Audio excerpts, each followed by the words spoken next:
Welcome. Today we're going to be talking about the GTA 6 conspiracies that have been floating around for seems like decades. If you're new to my channel, my name is Mike York. I used to work over there as an animator. I worked on GTA 5 and also Red Dead 2. And these conspiracies are just getting wild.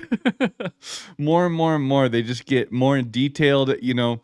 We're starting to see some wild theories, especially the one I saw recently, where they took a screenshot of the side of the car where there's bullet holes on the side of the vehicle, and they started to calculate those holes using like braille, the distance of the dots between them, and I just think that stuff is awesome because when I used to work over there, that was some of the stuff we geeked out about.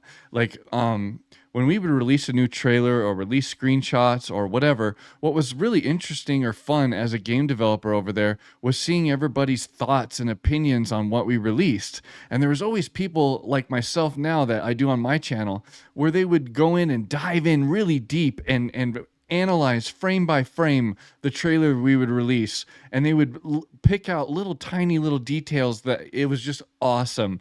And it was awesome to read the comments because a lot of times in the comments section, that was the most hilarious part about releasing a new trailer. Like, I remember one time, I think it was like the second trailer we released for GTA 5, and we came back to our desks, and the first thing I wanted to do is, ooh, what are the comments, So I come over and I look at the comments, and it says, I'm throwing money at my screen and nothing's happening. And I just thought, oh my God, that's hilarious, because people were so antsy and itchy to get their hands on the game. And that's how everyone is right now with GTA 6. And so they're reaching and pulling and trying to come up with these really cool theories to decipher what might be, when the next trailer will be. Because the thing is, Rockstar is in specific, right? Specifically Rockstar in general.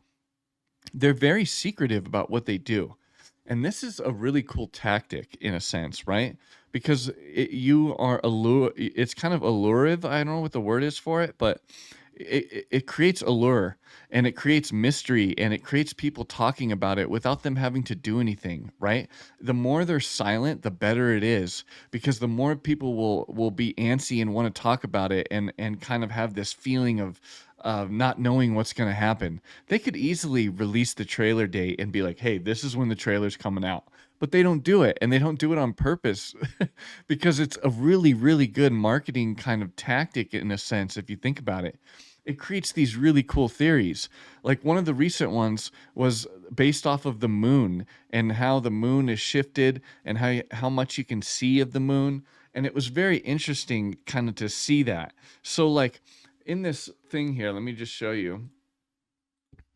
These people went all out and and they looked at the phases of the moon, and they really dialed in, and they said, like, this comment says, wait, before you say I'm losing it and I'm crazy, this ended up being correct before. And this is interesting because I don't know if this is the right phase of the moon, but look at this. December 1st is when they made an announcement. And so my thought process is, a lot of the times, because I don't know some of these marketing things, a lot of times I'm behind the scenes and I'm just doing animation like day to day, right?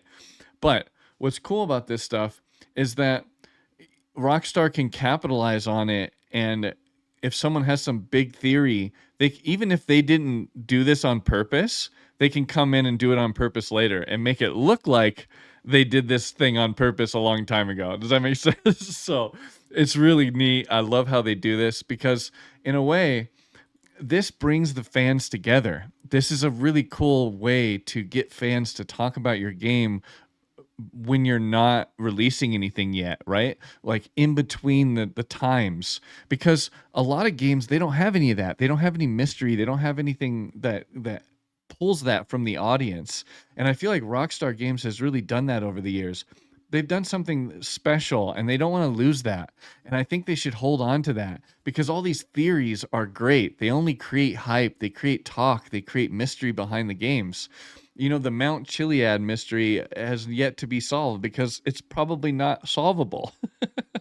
It's just there to troll you and make you go in there forever, and to Some of these things are probably, some of these things are Easter eggs. There's a lot of things in GTA 5 that are very intentional as Easter eggs, or they're very intentional as things that they want you to go out and seek and find. And the only way you can do them is by playing the game a whole bunch, or like buying one of those books that show you all the little things on the map, and right. And that's cool, it's fun. That's the old school way of gaming, is kind of going and swimming out. Like when I first played World of Warcraft, the first thing I did was like go out into the ocean, and it allowed you to swim down, and I would swim down everywhere way deep to see if I could find like a sunken ship, to find some cool gauntlets, or to find some. That's what this game does, right? They leave it open. They leave some mystery. They have a big ocean. They have the big area that you can kind of go and explore, and you'll find boats down there and car whatever, right? And there's a mystery to it, or there's some kind of story to it. And that stuff is awesome because it creates a lot more than just what you do in the game, right? It adds to the game. It adds so much more to it. Because a lot of times people play the game and all they do is they play the missions and then they leave. But a game like this, and a game like GTA 6, right? It's there's more to it. That's why you can play the game for hundreds and hundreds of hours. That's why the game has been out for over a decade and people are still buying it, because there's so much to do in the game. There's so many cool things to do. And these conspiracies only boost it up. So like, this isn't the first one. There's been so many conspiracies over the years. One of them was a GTA 6 conspiracy. I think it was like a license plate, right? And the license plate was on the back of like this pizza truck. So if you look at this, there was a little shot that they revealed, and everyone dove into it and zoomed in and went, okay, wait a minute. Okay, October the 4th, or October the right. This is very interesting.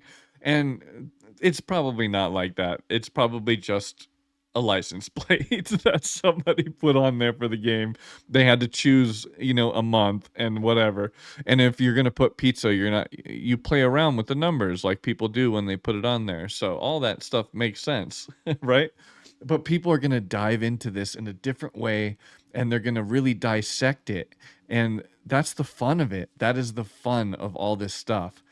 That's the beauty of it, in a sense, right? Because it adds so much to the game, like I said before. So I hope that people keep doing it, because all the developers over there are geeking out about it. Trust me. When I was over there, I would have little conversations with people and be like, "Did you hear this person found this, like, mystery?" And they go, "Oh yeah, yeah." And they go on and talk about how, like, a lot of these things are kind of like trolls. It's a mystery to nowhere. It's just to have you like dig in there and search for stuff and find it, right? And even though it won't lead to something, it's something that can bring like a chase and a journey and an adventure for all these players for years to come. And it's really, really cool. I hope that, like, if you're watching this and you're one of those people that make the conspiracy theories and you're going down that rabbit hole, keep doing it, because it's really fun. Like, as a developer, it was really cool to sit down and look at these comments that people leave and these conspiracy theories that they come up with, because a lot of them are super elaborate and they take a lot of time to come up with. And it really goes to show the like passion behind all these fans behind this franchise, because these people are taking hours and hours and hours out of their day to try to go after these theories. And it's really fun, and we laugh about it and have a good time inserting them into the games, because it's fun to see the people go through this stuff, right? I mean, one of the recent ones that came up was a GTA 6 theory where the person basically like counted all the holes in the window. Okay. And it's in one of these scenes, and it's really funny that someone would go to the length to like do that. So in this scene here, there's a window behind her, and someone came in and counted every single little hole in the window. And then came up with this big theory like, look, the door net has exactly 864 holes in it, and then they'll like divide that by something, and it's funny, dude. I love it. I really, really think it's cool, because a lot of games, nobody does this, dude. Nobody goes into these like fan theories and like deciphers stuff and tries to come up with these unique theories. No one does that. They just kind of like go out and play the game. And if you just go play the game, it's over with, right? So I am stoked to see some of this stuff and these fan theories because some of them might be right. And Rockstar might be behind the scenes coming up with some new juicy ones for you. All right. So stay tuned. You know, they're fun. I love to see them. And if you got more to come, share them with me on my channel. Put them in the comment section. If you're new to my channel, I also have a Discord where you can kind of go in there and give me some ideas for the channel. I'd love to see some of the other conspiracy theories if you guys got them. There's so many out there, and I'd love to kind of check them out and talk about them. So if you enjoyed this video, I'd love the support. If you enjoyed it and I would appreciate the subscription if you are so fit to do so. I appreciate your time and support, and I'll catch you guys in the next one.